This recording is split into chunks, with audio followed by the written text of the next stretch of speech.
कर्मी भाव में विजु जनता दल काम कर आज हठात विजु जनता दल इस्तीफा देले कौन केते आघात रही कहीं 1997 मसीह जो विजु जनता दल गठन करागला सेबेठारू मो माँ श्रीमती विजयलक्ष्मी पट्टनायक नेतृत्व जो खंडपड़ा निर्वाचन मंडल में जनता दल रु विजु जनता दल है सेबेठारू आज को पाखापाखि 27 वर्ष धरी मु विजु जनता दल कार्य कर आसी एवं विजु जनता दल संगठन को मजबूत करने खंडपड़े किभली भाव में प्रत्येक क्षेत्र में लोक मान पाखे प्रत्येक कार्य संपादन करने निरंतर भाव में चेष्टा जारी रखी से कार्य करुला बेले निश्चित भाव में जितेबाला 2019 मो प्रथम टिकेट कटिला से निश्चित भाव में मन को आघात लगी कि सत्वे माननीय मुख्यमंत्री नवीन पट्टनायक निर्देश को मानी दल प्रार्थी को आम विपुल बहुत व्यवधान में खंडपड़ा निर्वाचित करूँ किंतु दुर्भाग्यवश जी निर्वाचित हेले से खंडपड़ा माटी आ माड़े ना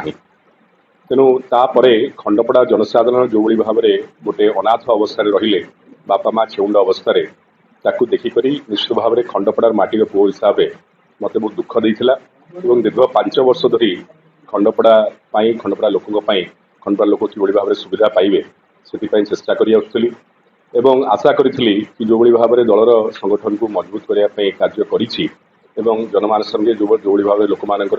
समर्थन रही भल पाइबा रही ताकू पाथेय कर निश्चित भाव में विजु जनता दल प्रार्थी भाव में खंडपड़ा लड़ाई सुजोग मिल किंतु पुणी थे गत थर जो भाव में अविचार करा 2019 पुणी थे 2024 ताठू बड़ अन्याय हो गला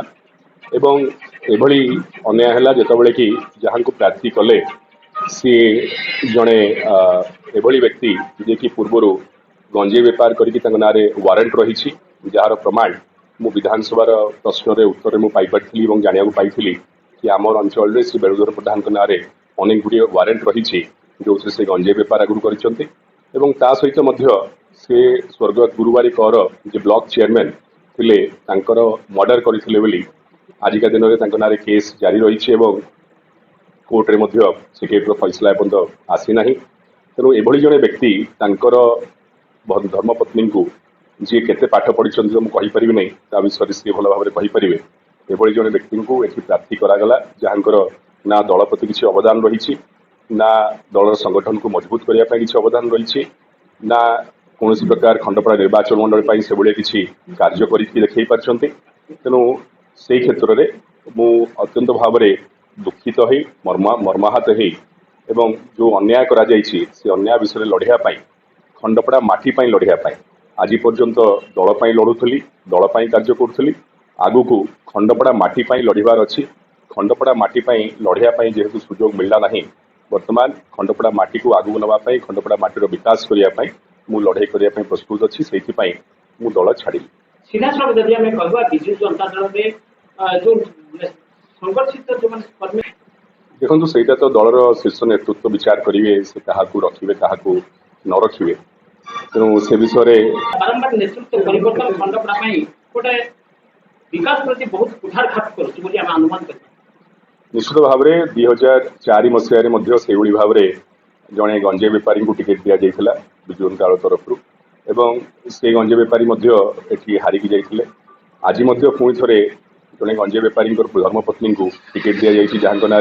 वारंट रही आगु जार विधानसभा उत्तर मो पाखे रही से व्यक्ति को जिते दि जाऊँगी गत थर 2019 जड़े विदेशी को आनिक भर्ती कर दिगला जहाँ खंडपड़ा प्रति ना कौन भल पाइबा थिला ना खंडपड़ा प्रति कौन कार्य कर इच्छा शक्ति थिला ना खंडपड़ा को कौन प्रकार आगू नापी से कौन कार्य कले 5 वर्ष खंडपड़ा देखा दर्शन मिलला ना जो शेष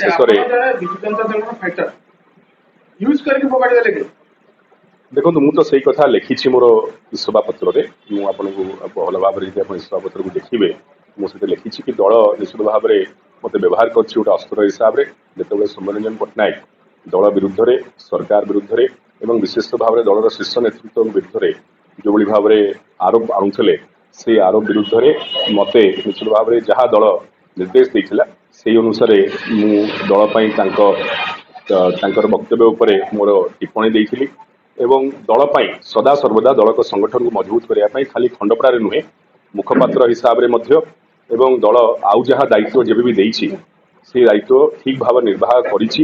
ଏବଂ ସେ କଥା ଦଳ ମଧ୍ୟ ଭଲ ଭାବରେ ଅବଗତ ଅଛି। ସାବିତ୍ରୀ ପ୍ରଧାନଙ୍କ ଟିକେଟରେ କୋଟି କୋଟି ଟଙ୍କାର କିckback ଅଛି କି? ସେ କଥା ଯିଏ ଦେଇଥିବ ସେ ନେଇଥିବ ସେ ଜାଣିଥିବ। ମୋ ପାଖରେ ସେଭଳି କୌଣସି ସୂଚନା ନାହିଁ। ତାହେଲେ ଏମିତି କେମିତି ଦଳ ସେଟ୍ କଲା ଆପଣଙ୍କ ଭଳିଆ ଯୋଦ୍ଧାଙ୍କୁ ନ ଦେଇକି ଆପଣ କହୁଛନ୍ତି ଗଞ୍ଜେଇ ବେପାର ବି କଲା। ମୁଁ ଯାହା କହିଲି ଯାହା ନିଷ୍ପତ୍ତି ଦଳର ଶୀର୍ଷ ନେତୃତ୍ୱ ନେଇଛନ୍ତି ସେ ନିଷ୍ପତ୍ତି ତାଙ୍କର କୋଉ ବେସିସ୍ରେ ନେଇଛନ୍ତି କୋଉ ଗ୍ରାଉଣ୍ଡରେ ନେଇଛନ୍ତି ସେଟା ସେମାନେ ହିଁ ଭଲ ଭାବରେ କହିପାରିବେ। ସେ ବିଷୟରେ ମୋ ପାଖରେ ତଥ୍ୟ ନାହିଁ। ଏବେ କଣ କରିବେ ଆଗକୁ କଣ ରଖୁଛି? ଦେଖନ୍ତୁ ମୁଁ ଆଗରୁ କହିଲି କି ମୁଁ ଖଣ୍ଡପଡ଼ା ନିର୍ବାଚନ ମଣ୍ଡଳୀର ସର୍ବାଙ୍ଗୀନ ବିକାଶ କରିବା ପାଇଁ ସଦାସର୍ବଦା କାର୍ଯ୍ୟ କରିଆସିଛି। ମୁଁ ବିଧାୟକ ଥିବା ସମୟରେ 5 ବର୍ଷରେ 500 କୋଟିରୁ ଉର୍ଦ୍ଧ୍ୱ ଟଙ୍କା ଖଣ୍ଡପଡ଼ା ନିର୍ବାଚନ ମଣ୍ଡଳୀ ବିକାଶ କରିବା ପାଇଁ ଆମେ ଅନୁଦାନ ଆଣିପାରିଥିଲେ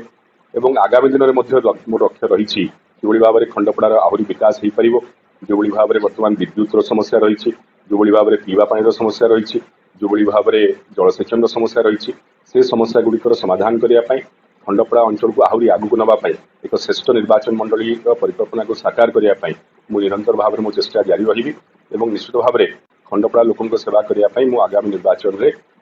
ଲଢ଼ିବା ପାଇଁ ପ୍ରସ୍ତୁତ ହେଉଛି। ସ୍ୱାଧୀନ ଦଳ ଦେଖନ୍ତୁ ବର୍ତ୍ତମାନ ତ ସବୁ ଦଳ ସମସ୍ତେ ପ୍ରାର୍ଥୀ ଦେଇସାରିଛନ୍ତି ଏବଂ ମୁଁ ବର୍ତ୍ତମାନ ଆଗାମୀକାଲି ସ୍ୱାଧୀନ ପ୍ରାର୍ଥୀ ହିସାବରେ ନାମାଙ୍କନ ପତ୍ର ଦାଖଲ କରିବାକୁ ଯାଉଛି। ଯଦି ଆମେ କହିବା କିଛି ଦିନ ପୂର୍ବରୁ ମୁଁ ସେଭଳି କୌଣସି ଘୋଷଣା କେବେ ବି ଆଜି ପର୍ଯ୍ୟନ୍ତ କରିନାହିଁ। ଦଳର ଶୃଙ୍ଖଳିତ କର୍ମୀ ହିସାବରେ ମୁଁ ନିରନ୍ତର ଭାବରେ କାର୍ଯ୍ୟ କରିଆସିଛି। ଆପଣମାନେ ଭଲ ଭାବରେ ଦେଖୁଛନ୍ତି ଗତ ଡିସେମ୍ବର ମାସ ଠାରୁ ବିଶେଷତଃ ଭାବରେ ନିରନ୍ତର ଭାବରେ ଖଣ୍ଡପଡ଼ାର ବିଭିନ୍ନ ଅଞ୍ଚଳରେ ଗସ୍ତ କରି ଦଳର କିଭଳି ଭାବରେ କାର୍ଯ୍ୟକ୍ରମ ଆଗକୁ ବଢ଼ିବ